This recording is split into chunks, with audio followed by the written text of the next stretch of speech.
Chapter 1. Written version of Fractured World. Chapter 1 contains only spoilers regarding magic system and general world building. So in audio version, it will be only short introduction instead. Story is written by a human. Me. I am publishing it on RoyalRoad. I use tools to improve my grammar, and that is it. No AI slop. Audio version will be text-to-speech application. This is my first attempt, so if you have a suggestion for improvements, please write your tips and comments, as I want to make it as good as possible. Now, the story properly begins in Chapter 2. Enjoy. Chapter 2. The Chaos. Mundane World. Poland. One day before the shattering. The blue light from the monitor reflected mercilessly off the man's balding forehead. As he hunched over his keyboard, an unkind reminder of his fast approaching middle age. The cryptocurrency exchange window blinked with live charts. Some prices dipping erratically, others holding steady amid the chaos. The air hung heavy with the scent of stale coffee and fried food. Fingers danced quickly on the keyboard, punctuating every letter with a click, and ending it with an energetic hit on enter, finalizing the transaction. Powell straightened his posture, rearranging his spine with a crack and dragging his fingers through his curly blonde hair. Ah, finally! He exhaled with satisfaction. When the news hit everyone, he nearly panicked himself, not because he'd believe in some idiotic idea of a magical AI system. No, he panicked because a closed exchange would mean he could not capitalize on the event. He glanced at the corner of the screen with irritation. A persistent countdown ticked down. Global AI System Awakening. 1 day, 3 hours, 47 minutes. It had appeared yesterday, uninvited and unremovable, like a digital scar etched into the world's devices. After clicking the swirling portal above the countdown, it became chillingly personal. Powell Kowalski, age 31, Bydgoszcz, Poland. Prepare for initialization. Character sheet. Calculating. The same thing invaded his every device. Desktop, phone, even his laptop, powered down and unused for months. And it wasn't just his devices. Banks, airports, government institutions, everything was affected, causing global panic. He snorted, leaning back and reaching for the mouse. What a load of crap, he muttered, but his voice lacked conviction. He refreshed a YouTube window, starting yet another stream. A commentator in a cluttered home studio leaned into the camera, eyes wide behind thick glasses, his voice crackling through Powell's cheap speakers. Folks, this isn't just a cyber attack. It's biblical. Look at these reports. Personalized messages on every device? It's like the system from those Litrpg novels is going live. Imagine waking up tomorrow with stats in your head. Strength, agility, mana pools, the AI's awakening, and its gamifying reality. The comments scrolled furiously below. Excited anime avatars posting memes of character sheets, conspiracy theorists ranting about deep state psyops, and skeptics dismissing it as a viral marketing stunt. Some users claimed their screens glitched with a quest prompt for a few seconds before disappearing. This wasn't some localized event. It was everywhere, synchronized down to the second. Forums he frequented buzzed with theories, one crazier than the other. Quantum entanglement hacks, satellite-installed viruses, or his personal favorite, an actual emergent AI bootstrapping itself from the collective internet. The timing was too perfect. Right after that viral novel series about a world-spanning system hit the bestseller lists. Coincidence? Powell doubted it. Switching tabs, he landed on a live stream from a tech pundit dissecting the phenomenon. This isn't malware. It's AI-conscious emergence. The host declared, gesturing at a holographic mock-up of neural networks visualization firing like fireworks. Every device is pinging a central node we can't trace. And the messages? Tailored to your search history, your fears, your dreams. It knows everything about us. Viewers flooded the chat with personal stories.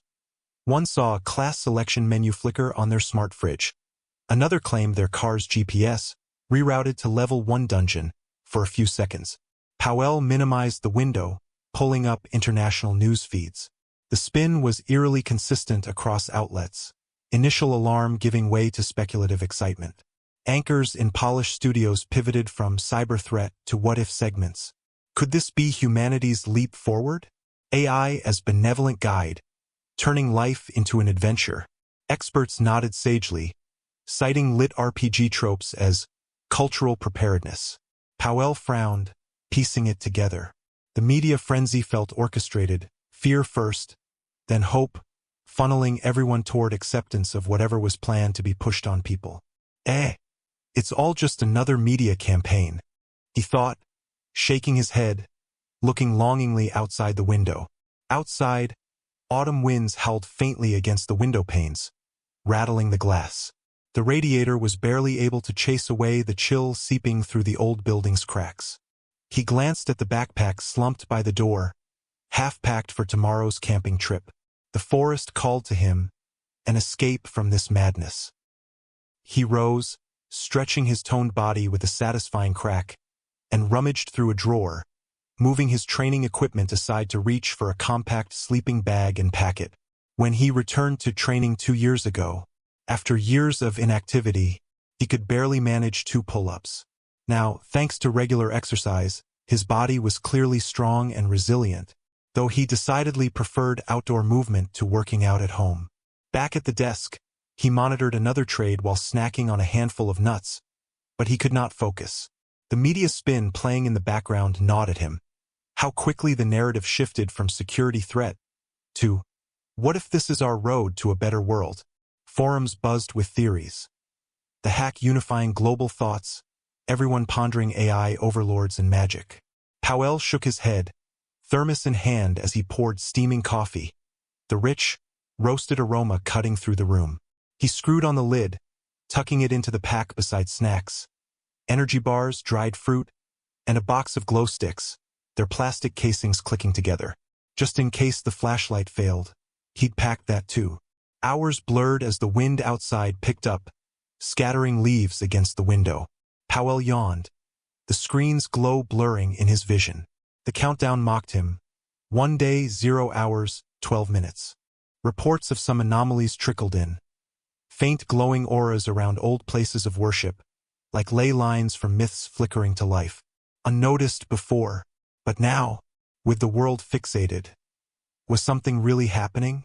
He rubbed his eyes, dismissing it altogether. Whatever. Time to sleep. He powered down the computer, the fans whirring to silence. The backpack waited by the door, ready for the forest's embrace. Powell collapsed onto his bed, the mattress sighing under his weight, and pulled the blanket over himself. Sleep came swiftly, heavy and dreamless, as the world outside teetered on the edge of something vast and new. Chapter 3. The Shattering. Mundane World. Poland. Day of the Shattering. The early autumn chill nipped at Powell's skin as he trudged along the forest path, his breath fogging faintly in the crisp air. Bundled in layers, a thick fleece jacket zipped to his chin, wool gloves, and sturdy hiking boots that crunched over frost-kissed leaves. His backpack hung heavy on his shoulders, packed with essentials. A thermos of coffee still fresh and hot, energy bars, and a flashlight for the deepening evening shadows. The scent of damp earth rose from the trail, mingled with the sharp tang of pine resin from the evergreens towering overhead, their needles whispering in the gentle breeze. Birds called sporadically from the branches, their songs crisp and echoing, while the distant rustle of small animals in the underbrush added a rhythmic undercurrent to his solitary walk. Powell savored the solitude, his blue eyes scanning the surroundings with quiet appreciation. 2 years ago, he'd been a different man. Out of shape, glued to screens and warehouse drudgery, his body soft from neglect. But something had snapped, a realization that life was slipping away in pointless routine. He'd started exercising then, pushing through runs and hikes until his frame toned and strengthened. Now, in good shape and loving every trek into nature, he couldn't fathom how he'd given up the forest explorations of his childhood. Those endless days scrambling through woods, imagining quests and challenges. What a fool! He muttered with a wry smile, the words swallowed by the rustling canopy. As he passed a cluster of chokeberry bushes, their dark berries clinging stubbornly despite the season's turn, he plucked a handful. The fruits burst tart and juicy on his tongue, a wild sweetness undercut by their astringent bite.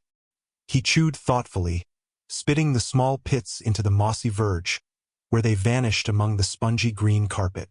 In those 2 years of training, he dove into survival skills and herbalism, learning to recognize most plants and their uses for food or healing, planning for expected homelessness after quitting his job. These chokeberries? Good for jams or immune-boosting teas, he noted idly. His gaze drifted to the sides of the dirt road, where patches of moss clung to fallen logs and tree roots like velvet shrouds. He spotted a few edible mushrooms, sturdy boletes with their earthy caps peeking through the foliage, and chanterelles glowing golden in the dappled light. He knelt briefly to inspect one, inhaling its faint, nutty aroma, but left it untouched. No need to harvest today. Identifying them was satisfaction enough, a small ritual that grounded him in the wild. Gradually, he veered onto narrower, less trodden paths, the trail narrowing to a thread of packed earth overgrown with ferns and brambles. The forest thickened around him, the air growing cooler and heavier with the scent of decaying leaves and hidden streams. No truly wild places left in all of Europe, he muttered to himself with regret. Everything mapped, everything tamed, yet here at least he could pretend otherwise. He crested a small hill, his boots scraping against exposed roots, and paused at the top, breath coming in steady puffs. On the other side lay a grove that stopped him cold. He blinked, turning in a slow circle to orient himself, the familiar ridge to his left, the faint trickle of a brook somewhere below. He knew the stretch of woods like his own pockets, but that grove? It hadn't been there before. Mist lingered in the low spots, swirling like ethereal smoke, veiling the trees in a soft, otherworldly haze that carried the faint, clean scent of morning dew. Under the canopy, a lush thicket of bushes sprawled beneath a stand of ancient trees, their leaves a riot of fading greens and early russets. Powell squinted, spotting clusters of apples hanging amid the foliage, red and inviting, their skins dappled with sunlight. An old abandoned orchard maybe? Odd that he'd never seen it in all his hikes. Curiosity tugged at him, overriding the strangeness. He pushed through the bushes, thorns snagging at his jacket with soft scratches, the air thickening with the sweet, fermented tang of overripe fruit and the earthy musk of disturbed soil. The mist wove between the trunks, casting shifting shadows in a mesmerizing dance, lending the place an almost mystical aura. Powell felt a shiver, not from cold, but from the weight of it all, like stepping into one of those ancient legends about places of power, where the veil between worlds thinned. Nature had always been his refuge, pulling him into a meditation-like trance he could never achieve in the confines of concrete walls. In those 2 years, he'd caught the habit of meditation, but it was hard at home, distractions everywhere. Here, amid the rustle of leaves and the distant call of a woodpecker, his mind quieted almost naturally, thoughts flowing like the mist itself.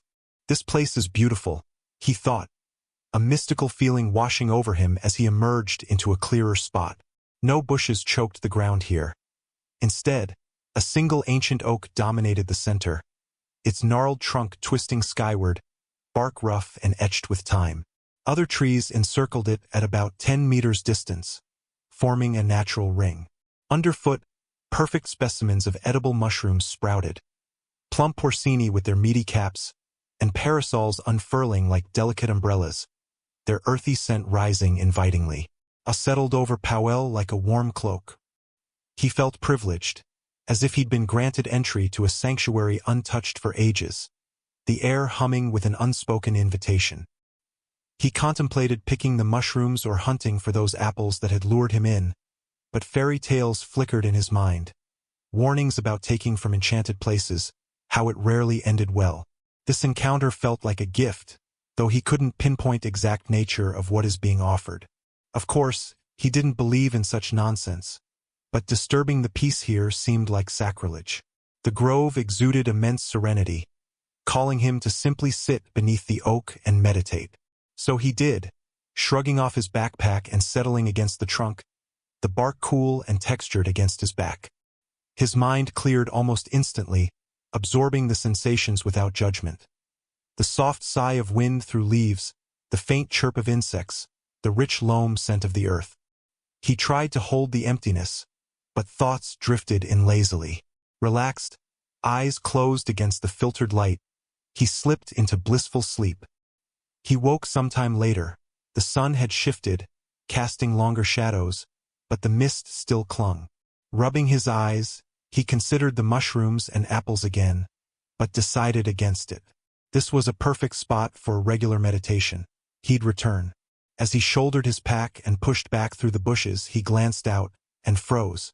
The forest and valley were gone. The immediate area around the grove was cleared of high vegetation. The grove itself perched on a gentle hill, open sky stretching above. The surprise barely registered before a wind-like force slammed into him from behind, hurling him forward. He face-planted into the soft earth, tasting gritty soil and crushed leaves, the metallic tang of blood from a cut lip filling his mouth. A secondary blast followed. A massive push that flung him and clods of soil farther, accompanied by a deafening bang that left his ears ringing like struck bells. Shaking off the daze, Powell pushed to his feet and turned. Aside from minor bruising, cut lip and the disorienting hum in his head, he was unharmed.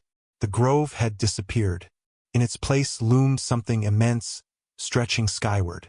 Too close to grasp its full form, he saw uneven swirls of purplish mist so dense that it formed an opaque wall almost immediately, reaching out into the sky like an enormous pillar or a building of ethereal fog. Fascination gripped him, almost hypnotic, overriding common sense. He edged closer through the churned soil, its fresh, upturned scent heavy in the air. Reaching out, he plunged his hand into the swirling mass. Resistance built rapidly, his arm pushing as if submerging a buoyant beach ball in water. At elbow depth, he could go no farther. Clarity pierced the trance. This is stupid. What am I doing? Mild stinging prickled his skin, and a force shoved him out, sending him sprawling on his ass. Purple fog clung to his arm, the stinging intensifying. He shook it frantically, but the mist adhered, shifting from purplish color to greenish hues before seeping into his skin like absorbed vapor. Panic surged. He scoffed at his own idiocy. Sticking his hand into an unknown anomaly? Heart pounding, he scrambled back, putting distance between himself and the pillar. Calmer now, farther away, he examined his hand, recalling the greenish tint seeping into his body. No mist remained, but the stinging lingered, a warm tingle under the skin. I am sure this will be fine, he said, convincing nobody. Chapter 4. The New Frontier. Gaia World. Day of the Shattering. Powell had put a solid distance between himself and the anomaly, his boots kicking up puffs of dry soil that carried the faint, loamy scent of unearthed roots and warming earth. He paused on a gentle rise, turning back for one last look. From a distance, the anomaly that had replaced the grove looked like fractures torn into the air itself, reversed lightning frozen in time, thinning and branching the higher it climbed. Unlike lightning, however, the cracks glowed purple, bleeding an eerie violet mist that, on closer inspection, proved to be their very substance. Entire thing reached as high as 30 meters. The air around the anomaly hummed faintly, a low vibration he could feel in his chest. It was utterly surreal, a scar on the world that defied everything he knew.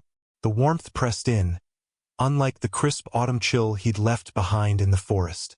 Powell shrugged off his fleece jacket, the fabric whispering against his skin as he tied it around his waist and wiped off sweat beaded on his forehead. The landscape around screamed late spring. Vibrant greens unfurled in the underbrush, wildflowers dotting the grass with pops of yellow and purple, their sweet, pollen-heavy aroma mingling with the fresh, verdant smell of new growth. Most plants were familiar, sturdy oaks and birches, ferns filling shady spots underneath with their greens, but others were strangers that he could not recognize. Low bushes with glossy, veined leaves that shimmered oddly in the sunlight, and vines twisting up tree trunks with thorns that gleamed like polished obsidian. Was this a different time zone? A different season? Or perhaps something even more outlandish? Staring at the ethereal cracks, Powell let the possibilities sink in. Another world. The thought sent a thrill racing through him, electric as the anomaly's hum. He spotted a large boulder nearby, its surface rough and sun-baked under his palms as he hoisted himself up to sit. The stone radiated heat through his jeans, grounding him amid the whirlwind in his mind. First things first, he examined his right hand, the one that had plunged into the swirling mist. The skin throbbed with a persistent burn, like burns from stinging nettles spread evenly all over his hand, but with no blisters, itching and swelling into a mild puffiness. Compared to his left, it glowed faintly reddish, veins pulsing warmer than they should. A faint, acrid scent clung to it, like singed hair mixed with something metallic. "This is probably the most pressing worry," he muttered, flexing his fingers experimentally. The sensation sharpened, but he could still move it. "But what the hell can I do about it here? Nothing. That's what." Shifting his gaze outward, he took stock of his surroundings. The hill where the grove had stood rose barren behind him, save for that shattered pinnacle. Devoid of any vegetation taller than knee-high herbs or grass, now covered with layer of sand and dust from explosion. The terrain around the hill with purple anomaly sloped more gently downward into a sparse forest. Trees and bushes clustered in irregular groups or standing solitary, their leaves rustling in a soft breeze that carried the clean, resinous whiff of pine mixed with unfamiliar floral notes. No paths cut through the undergrowth, no roads scarred the land. It was wild but navigable, the kind of place where a man could walk without hacking his way forward. From his perch, the view opened wide, a sweeping slope granting sightlines far into the distance, forest stretching to the horizon in all directions, unbroken by smokestacks or rooftops. No hum of traffic, no distant train rumbling, just the symphony of nature. Birds trilling overhead, insects buzzing in lazy loops, the occasional snap of a twig under some unseen animal's paw. Survival advice always boils down to finding people, Powell thought, straining his ears. In his old hikes, even deep in the woods, the city's ambient drone had always leaked through. Trams clanging, horns blaring. Here, silence, pure and profound, broken only by the wind sighing through leaves. Excitement bubbled up, overriding the knot of fear in his gut. Looks like I'm truly on my own. Could it be? Am I really in a new world to explore? He scanned the sky. A single sun hung high, no alien moons or extra stars in sight. Digging into his backpack, the familiar weight of it a small comfort. He pulled out his compass, its metal cool against his palm. He flipped it open, rotated it slowly, and the needle spun aimlessly, refusing to settle. No magnetic north. "There is no North Pole here," he whispered, a grin cracking his face despite everything. "Well, that settles it. I'm in another world." The words hung in the air, absurd and exhilarating. Gazing back at the purple fissures, he felt a spark ignite. "And it even looks like there might be magic here." But reality crashed in as he eyed his backpack's meager contents. Excitement or not, survival loomed. "I'm gonna die here, aren't I?" The thought sobered him, yet the grin lingered, stubborn as the itch in his hand. A new world to see. His fantasies of exploration, all those games and books, surged like a storm in his brain, thoughts racing in frantic circles like squirrels hyped up on caffeine. Ideas tumbled over each other. Build shelter, forage, hunt. He paced around the boulder for minutes, gesturing wildly to his own thoughts, until he forced himself to breathe deep, inhaling the warm, earthy air to steady his pulse. "All right, even if I am to die, let's make the most out of it," he resolved, slinging the pack over his shoulders. He wasn't completely screwed. His gear was prepped for 2 days of camping, plus extras. Slingshot for target practice, cord for tying targets. Those could be used to hunt small game or set traps. He'd never hunted for real. Hurting animals just to test himself had always felt wrong, and he had no real need for it. But target practice was better than nothing. He also had hatchet for chopping wood, sharp and reliable. Water containers, lighter to easily get campfire going. Glow sticks for dark nights in case he could not start a fire, and a metal pot for boiling. Bandages for wounds. No full first aid kit, no meds, but at least he could wrap injuries. Clothes suited for autumn cold, which felt like overkill in this balmy air, but cold nights are bound to happen. Food, energy bars, and snacks to solve immediate hunger. He needed to find drinking water first, that was the priority. Convenient I'm on the edge of these hills, he mused, scanning for the luscious patch below, where greenery thickened, hinting at moisture underground. Best bet, follow the slope to the bottom, where streams might emerge on the surface. With a final glance at the unnatural purple cracks, still humming faintly, like high-voltage cables, he set off, boots crunching over grass that released a fresh, herbal scent with each step. The world felt alive, full of promise and peril, and for the first time in years, Powell felt that a true adventure awaited him. Chapter 5. First Blood. Gaia World. Day of the Shattering. Descending the slope, Powell instinctively followed the easiest route, a trail worn smooth by wildlife. As he went, thoughts of pursuing small game crossed his mind, only to spark a sobering realization. I can't be the only one hunting here. In Poland's crowded landscapes, creatures were accustomed to humans. Even the occasional wolf or boar tended to steer clear, posing little threat. But in this unfamiliar realm, anything he encountered might see him as prey or competition. He scanned his surroundings with heightened caution, muttering, "Yeah, I need a weapon. A bow's out of reach for now. Spear it is." Prioritizing getting something suitable, he soon found a branch about as thick as 4 fingers and matching his height. With his hatchet, he carved a sharp point. "Just a sharpened stick," he admitted, "but it'll do." The makeshift spear offered some reassurance, yet every rustle in the undergrowth set his nerves on edge. He'd long trained himself to ignore such sounds back home, often just a bird rummaging for insects. Here, though, the possibilities were endless and unnerving. As the terrain leveled out, the greenery thickened, the soil turning damp and loamy. The foliage grew impenetrable in spots, forcing him to detour until he stumbled onto another game trail. It led to a murky pond fed by a trickling stream. Relieved to have secured a water source, Powell decided to scout for a campsite. Dusk was falling fast. Best keep some distance from the water, he reasoned. Don't want to cross paths with thirsty beasts at night. He settled on a nearby clearing, pitched his tent, and gathered firewood, keeping a firm grip on his spear despite the added awkwardness.